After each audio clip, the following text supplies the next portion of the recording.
late in the game for this one, but might as well just talk about this movie for its 30th anniversary. So I just got done watching for first time in quite a while, Pocahontas. It's directed by two various directors, Mike Gabriel and Eric Goldberg, and basically it's loosely based on the true story of Pocahontas, which is nothing accurate to the story that it's telling here. So the plot of the film is, if there's a plot for this film, it centers around Captain John Smith, who travels to a Native American country, who meets and falls in love with this American native woman named Pocahontas in the 17th century of the Virginia Company, which is basically the story it is. It's a love story between an Englishman soldier who falls in love with this native woman. And that's basically the plot. It's about them trying to, the men fall in love, and they of course had to stop this ongoing war between the English colonists and the native people. That's basically the story is. Now, Pocahontas, this is a film that I remembered as a kid. I watched this a couple of times as a kid. I watched it mostly compared to other Disney movies like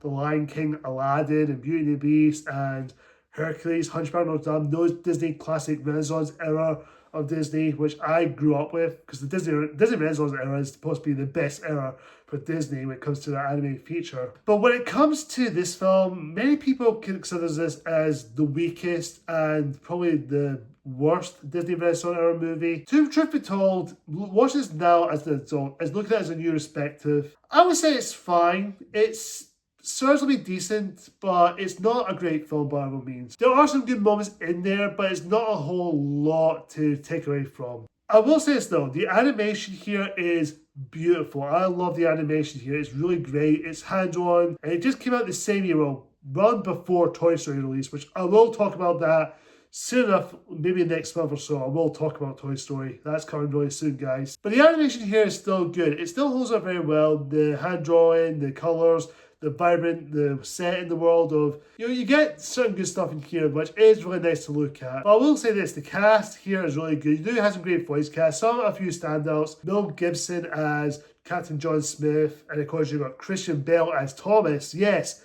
Christian Bale, Batman himself in this movie, which the moment I saw that name, I remember going, oh, it's Christian Bale. Oh my God, holy crap. And of course, you've got Billy Connolly as one of the English colonists or something, who voiced Bill, I think it is, or Bill or Ben, whatever the character's name is. But he's fun to watch, and they do have some fun characters here and there. And of course, the voice actress, I can't remember the voice actress' name, who voiced Pocahontas. She was really good. And, you got a really good voice cast in there. They're all giving overall their best performance as much as they can. But however, the story itself, it wasn't as engaging compared to the other Disney Renaissance, because this is based on an accurate story of Pocahontas, but this is loosely based to that story. It's very different because Disney had to, Disney-fy it, as what you call Disney-fy it, to make it, kid-friendly and just keep it family-friendly and all that stuff. But I get what they're trying to go for. I get they're trying to tell that story, but the way they did it, it just felt undeveloped. It didn't give you much emotional weight to the story, especially towards the climax when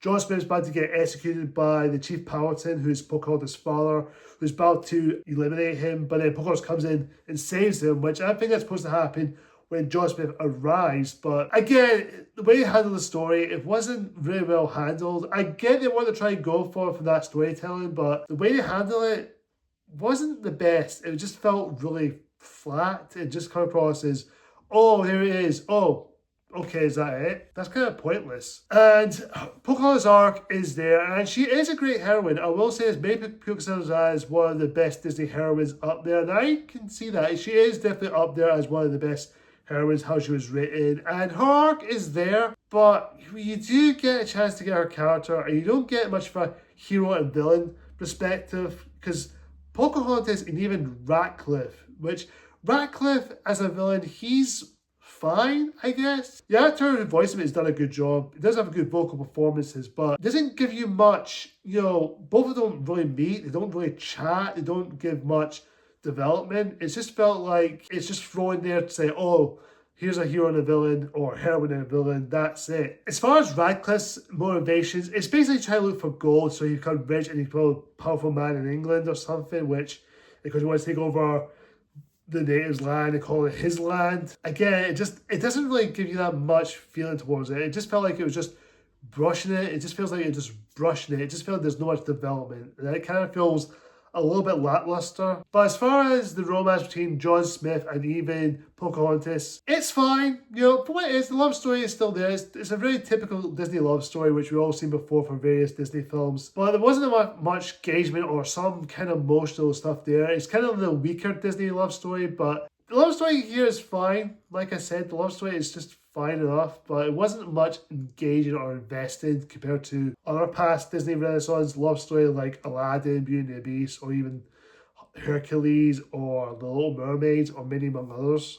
I do really like Pocahontas' friend animals, especially Miko, who's a raccoon, who is, you know, has his funny moments. I did chuckle and laugh a couple of times with him. It always seems like, oh, he's a cute little raccoon. He's just adorable. And of course, you've got this hummingbird who is Flick or something. If that's the character's name. Or no, well, not Flick from The Bug's Life, whoever you're talking about, but Flick as the hummingbird. And of course, you've got Percy, who is Radcliffe's little pug dog. Yeah, it's cute, I'll say. Much of a side character. They're just fun side animal characters that are just so cute and adorable. There's not very much to tell about this film. The pacing just felt like it was just going through the rushing, because it just felt like it was just, like I said, it's an hour and 21-minute movie. It's an 81-minute film. You can tell that film is trying to rush some story elements and some character development. It doesn't feel really earned. It didn't feel like it was just giving you much engagement. It just felt like it was just rushing just to get to the next point, and just didn't get enough chance to breathe or what's going on, because there's so many times I've sitting and watched the film going,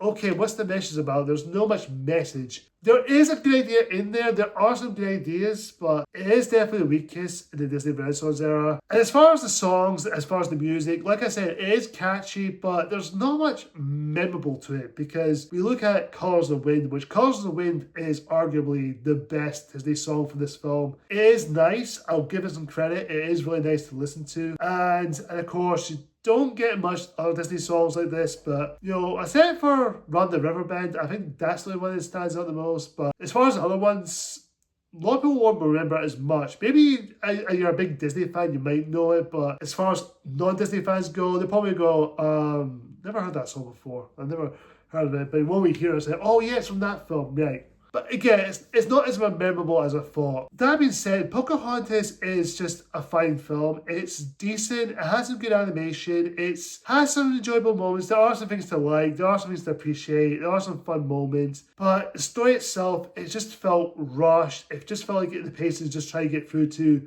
point A to point C instead of missing the B. It just felt like it just brushed a few things. It just didn't give much development. Pocahontas is a decent heroine, and Captain John Smith is a fun character, and some side characters are fun to watch. Radcliffe could have been a decent villain, or could have been a memorable villain, but he's not much development. But that being said, it's fine. It's harmless. It's entertaining. It's easy to watch. I'll take it over like from Home on the Range or any other worst Disney animated films or any live action stuff, but that's not saying much. It's a very underwhelming, has some good moments, but left to be desired. I'm going to give Pocahontas a B-. Overall, guys, comment down below and tell me, what do you think of Pocahontas? Do you love it? Do you like it? Do you think it's alright? Or do you actually hate it? Whatever the case is, comment down below and tell me what you think. Thank you so much for watching, guys. Until next time, see ya.